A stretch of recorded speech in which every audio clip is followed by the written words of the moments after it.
Hi everyone, welcome back to Change Your Simple's online learning. My name is Sky, and today we're going to be talking all about food chains and food webs.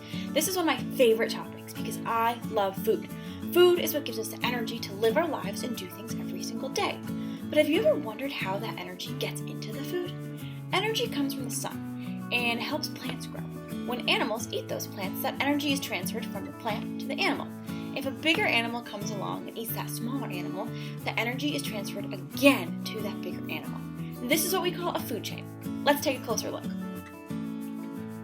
Sunlight starts off our food chain by giving plants energy. Plants use the energy from the sun to turn water and carbon dioxide into an energy-rich sugar called glucose.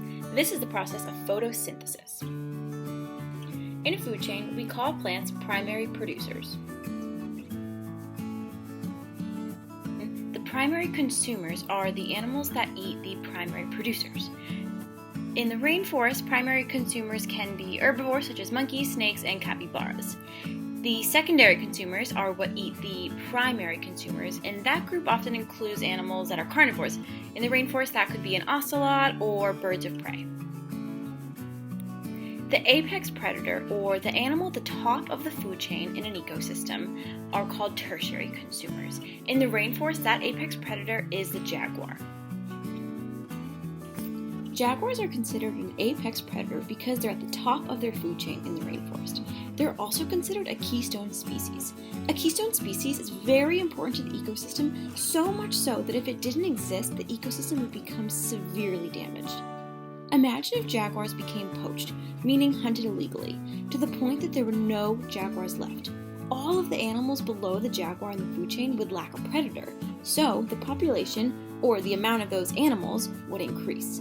Those animals would overeat all the plants in the ecosystem, making survival for lots of the other animals really challenging. This means that having jaguars in the ecosystem helps make sure there's enough food and resources for all the other species.